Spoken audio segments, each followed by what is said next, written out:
Okay. Assalamualaikum and a very good morning. We are from Group 1 from ECC 4707, Computer and Network Security. My name is Nur Sazlyana binti Badrulhisham and I have my fellow friend here is Yasmin, Atirah, binti Rahamat. So for our title today is Buffer-overflow Vulnerability. And basically in this video, we will explain clearly about our topic and also the experience throughout conducting this assignment. Okay, next slide.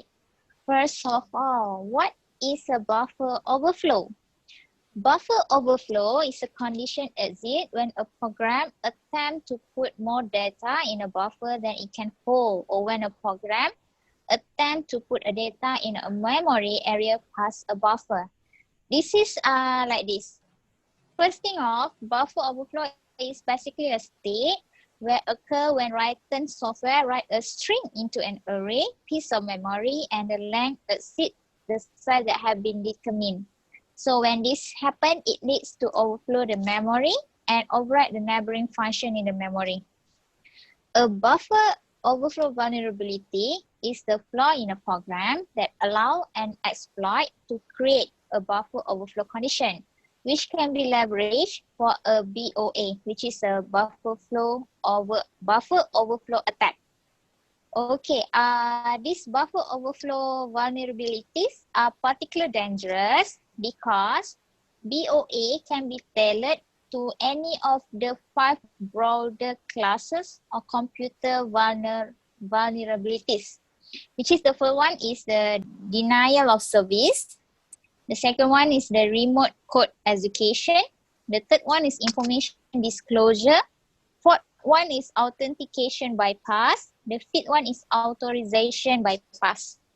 Okay, that's overall what is buffer overflow actually. Second slide is what is the attack? Okay, basically the attack mechanism is about the way registers store and the process information. A variety of registers work together in order to process information. Mainly as mentioned as below, as you can see in the slide, which is we have EAX, Extended Accumulator Register, EBX, Extended Base Register, ECX, Extended Counter Register, EDX, Extended Data Register, ESI, Extended Source Index, EDI, Extended Destination Index, ESP, Extended Stack Pointer, and I miss out the flags, which is a special register, EBP, Extended Base Pointer. This one is for the point to the base address of the stack. EIP, which is Extended Instruction Pointer. Okay, basically this attack is to show the stack that goes from ESP to EBP, which is we have RET in between, which is the return from procedure, and it store the address to jump to after the function finish. Okay, for more clearly, it's like the function present at the address space pointed by the RET will be executed next. But then the hacker put some adding some any sequential logical structure to mix up the supposedly to be the process. So when the RET getting overwritten, the data memory is full. So our information or our next stack won't be pointed to the next address space because it's already full. So for the continuous execution, and then it become the program crash. Here will be have the some hacker adding the additional line. Just we imagine being a programmer, we are being aware of the exact address pointed by the RET and the bounds of reserved space from the respective stack. But the programmer could override the stack to the point of RET being overwritten and replace the pointer address by the address of a malicious function, which is have been adding by the hacker. This will effectively lead the program to execute the malicious function, resulting in the programmer even taking the total control of the system. So after buffer overflow attack take over, the system is potentially hand the control of any system to any unauthorized user actually. That's what's the attack be doing to the system. Okay, so how the attack have been done? Adding more data to the memory that already have fixed size, and when the data is too many, the system will crash. And basically, buffer overflow usually happen to the data that relies on external data to control its behavior. This can be a present in a web server or application server product. Sometimes the buffer overflow happen to the some of the web application that we use. It's maybe expose our information that we already put in that web to the hacker. Next slide. So basically, there's a few steps for us to counter the buffer overflow from happen. As you can see that the first is a pointer protection. Pointer protection is the base of buffer overflow. Applying constraint over pointer in a program effectively reduce its possibility to be used to overflow the buffer. Like a point guard is one of such attempt made in this direction. It was first proposed as a compiler extension to avert attacker from manipulating pointers by adding code before and after the XOR encode pointer automatically. The second is executable space protection, which is this idea is behind the idea behind the executable space protection is that if execution of code on stack will be prevented, then the attacker cannot insert the arbitrary of any malicious code at the first place. An attempt to do so will cause an exception to occur. Executable space protection is now shipped built-in in a CPU and also the operating system. Other than that, we have address space layout random. ASLR is arrange the position of crucial data areas such as the position of the heap, tag, and libraries in a random order in a process address space. This one is not a very good solution because the same exact order can be tailored by the attacker and can be buffer, and buffer overflow can be happen again. And also language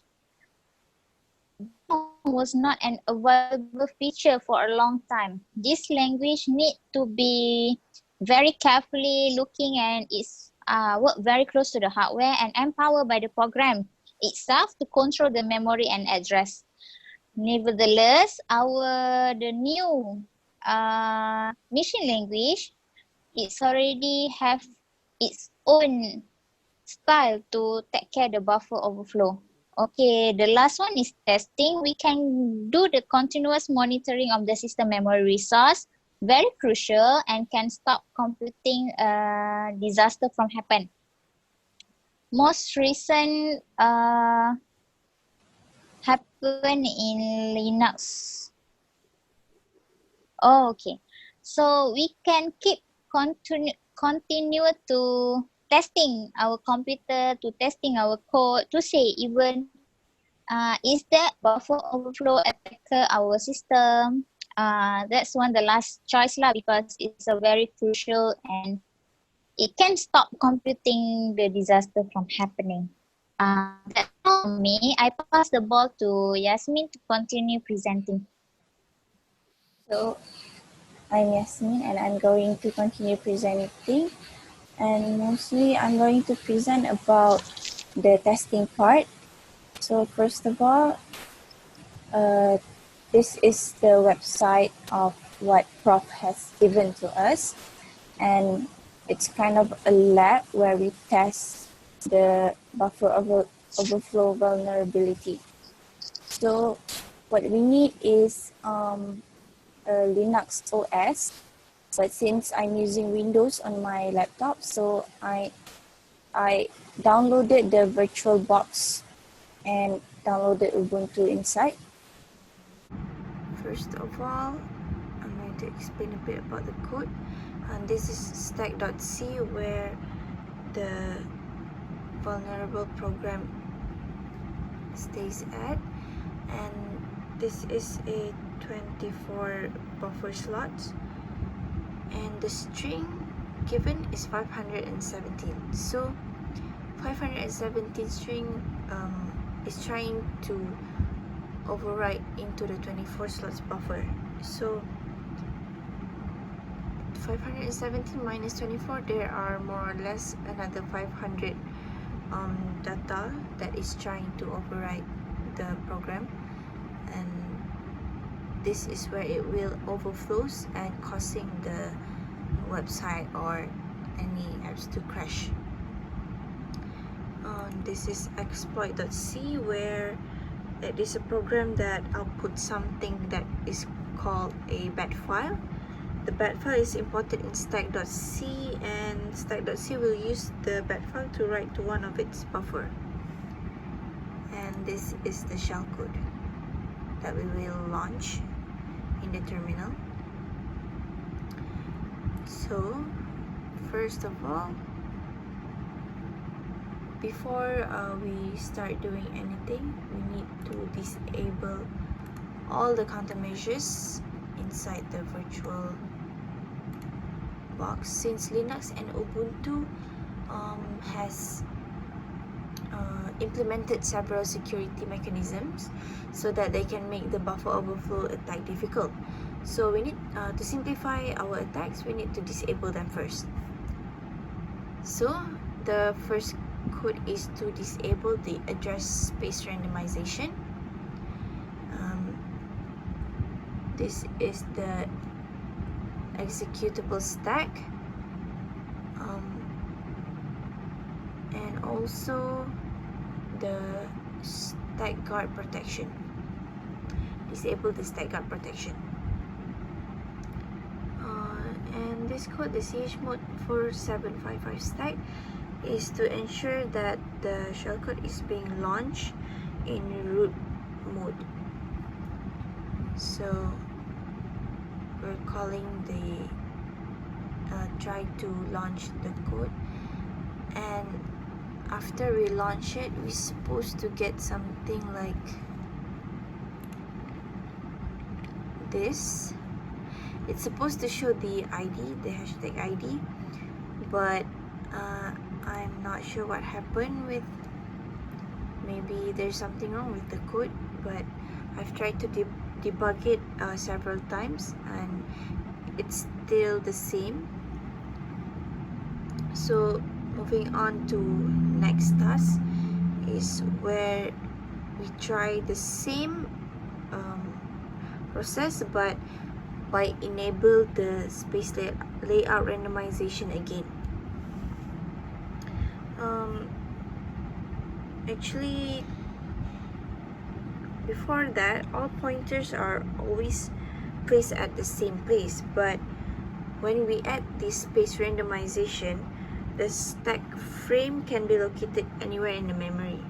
So after we launch it,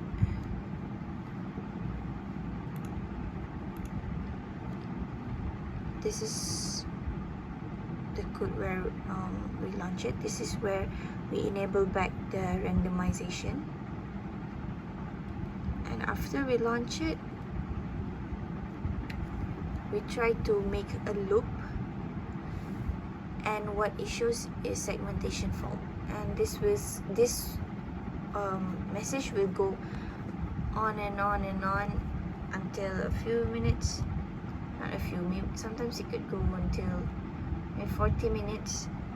Then it will launch the code, because basically the percentage to launch the code, the shellcode, is actually very low, but it will eventually launch the shellcode. so you just have to wait. And next is by enabling the guard, stack guard.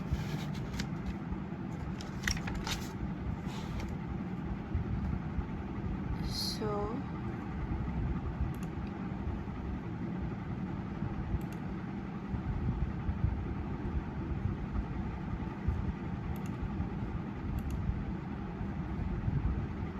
by enabling the stack guard, we need to disable back the space randomization and run the code. It will shows that stack smashing detected and the code would be terminated. And this is because actually how the stack guard works, it places some random integer before the return address. When the function returns, it checks to make sure that the random integer placed there has not changed and it still stays the same. So when it detects that it is not the same, then the stack guard will terminate it. So we will not be able to launch the shell code. And this is why the code is terminated. So basically that is everything about the testing. So in conclusion, actually we have managed to test the vulnerable code. However, the first one, we couldn't get the ID. Actually, it failed to launch the shell code for the first one. However, it is proven that the randomization space address is useful as well as the stack guard. So that is all from us. Thank you.